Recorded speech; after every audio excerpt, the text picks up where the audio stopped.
Hello all. In this video, we will be discussing our topic discussion from Vedic age based on the text of Upinder Singh. And in this video also we will be continuing about the Rigvedic period, and this is part 3. In this session, we will be discussing more about this Rigvedic society. So we will be focusing more about this Rigvedic society in this part 3. So let's get started. In Rigvedic society, we have to understand that we are discussing a period of tribal society. So what we can see, this Rigvedic period that flourished between 1500 BC and continued till 1000 BC in the northwestern part of India. In this region, what we can see, there happened a tribal form of society. Based on that, we are discussing some important points from Upinder Singh. So regarding the family system or the household management, there we can see some words used in this Rigveda such as Durona, Shiti, Dam or Dama, Pastya, Gaya and Griha. We are more common with this word Griha. Such words are used in Rigveda in order to refer this family system or this household. So what we can see, words such as Durona, Kshiti, Dam, Dama, Pastya, Gaya and Griha were used for family system in Rigvedic text. And the term Kula, that is used for referring the family unit.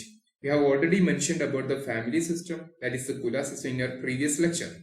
So Kula was the family unit, and the head of this family was the father, known by this title Grihapati. So Grihapati was the father or the head of this household management. And what we can see, this Rigvedic society, they practiced a kind of patriarchy or patriarchal form of family system. They also followed the patrilineal form of inheritance. So what we can see, there existed a patrilineal society in this Rigvedic period. And that we can understand through the Rigvedic prayers that were mainly held for sons and not for daughters. This signifies that the society was more patriarchal or patrilineal in system. Also we can see there gave most importance to the institution of marriages. There were monogamy, polygyny and polyandrical form of marriages. And some rituals, they indicate post-puberty marriages. So what we can see, generally the marriages were held after the puberty period. And there we can see some reference to women choosing their husbands. So what we can see, some kind of Swayamvara practices were happened or held during the period of Rigvedic society. And most importantly, during that period, women, they could remarry. Meaning what? There were some kind of widow remarriages existed during this period of Rigveda. So these are some important basics regarding the family system or household management. We are going to look more into this Rigvedic society. Now we are going to understand particularly about the position of women in Rigvedic period. So for that we have to understand what was the opinion of our national historians. Around the 19th and early 20th century period, meaning what? The rise of nationalism in India. That time some nationalist historians claimed that the Vedic age, that was the golden age for women in the history of India. So what we can see, in India there was an ancient past called as Vedic period in which the women had certain privileges and social status. Hence the nationalist historian considered that period as golden age for them. For that they claim that the people worship goddesses, signifying what? Women goddesses, or there were some important position for women. And also says that the Rigveda that contains hymns composed by women. So what we can see, there are some hymns in Rigveda that were composed by women, hence signifying the role of women in Rigvedic practices. Such also the women sages, they participated in chariot racing, and the women attended in Sabha and various other social gatherings. All signifies that what? The golden age for women in the Rigvedic period. These were the opinions of this nationalist historian of 20th and 19th centuries. But what we can see, Upinder Singh through her text says some important points. Even though the woman had certain privileges in society, but that woman or the Rigveda that focused only on elite women, ignoring the less privileged section of this women community. So that's the first point. And another point is that although that Rigveda mentions some kind of goddesses, we'll discuss about it later, and these goddesses, they none of them are so important as the major gods. They were the males. So what we can see, the male gods were some kind of upper hand in Rigvedic text than the women goddesses. Also, she says that there were some Rigvedic mentioning or Rigvedic hymns mentioning about the women that were very minuscule, or their number were just 12 to 15 out of over 1000. We can see in Rigveda there were 1028 hymns. Among them only 12 to 15 were dedicated only to the women, very less number. Were no women priests in Rigveda. As per Upinder Singh, she says that there were no women priests in Rigveda, also signifies the less privilege given to the women in Rigvedic period. And the women had no self-right to participate in sacrifices. Meaning what? The women, they had to participate in the sacrifices along with their husbands only. So with the permission of their husbands only, they could participate in sacrifices and also participate in other social gatherings. Also what we can see, the Vedic household, that was mainly patriarchal or patrilineal as we discussed before. So what we can see, the women had less role in this Rigvedic society also. That's a point given by Upinder Singh. Even though there are different opinions among different historians regarding this Vedic woman, we can see some important general features regarding their nature. So generally what we can see, the women, they enjoyed an honored place in the society. Meaning what? Women had some kind of privileges and social status in this Rigvedic society.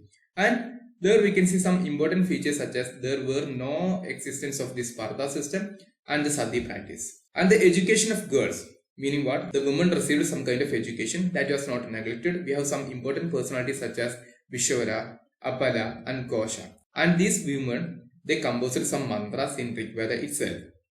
Also what we can see, these girls, they were married after attaining puberty. We have already discussed that point. Also the Swayamvara, the women had some kind of right to choose their husbands. That was also prevalent in the Rigvedic society. And monogamy, that was also in practice along with the polygamy. And remarriage of widows were permitted and there was no dowry system. However, what we can say, this is the concluding point, the women did not enjoy the equal rights with man socially and legally. But they had some kind of rights. Also what we can see, the women had no property rights. They had to remain in the care of male members of the family. Showing what? The patriarchal form of family. Another important element during this Rigvedic society was regarding the Varna system.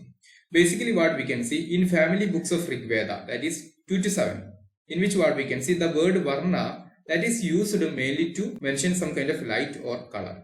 So what we can see, the word Varna meaning light or color.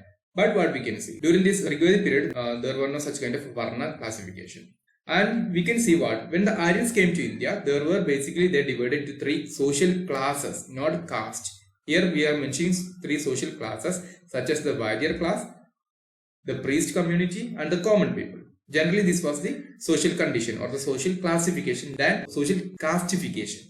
And during this Rigvedic period what we can see, there were many professions and these professions were not hereditary. If it was hereditary, it is called as caste based profession. So it was not hereditary. And there were no restrictions regarding the marriage or dining with these classes. Meaning what? There were inter-dining programs.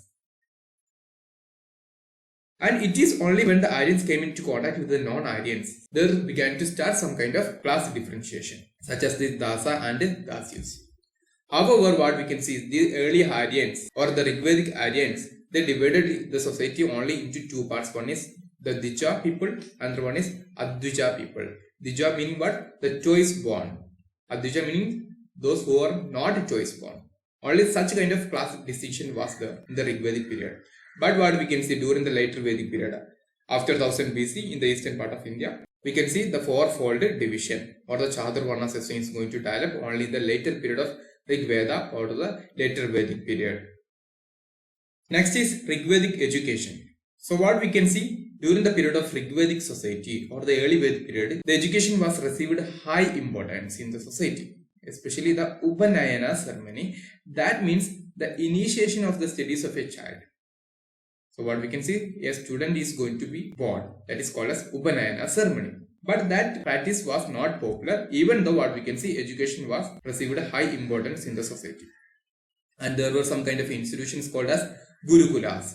And through these Gurukulas, the education was imparted or the education was delivered by a teacher. And after this Upanayana ceremony, what we can see, a sacred thread was received by the student.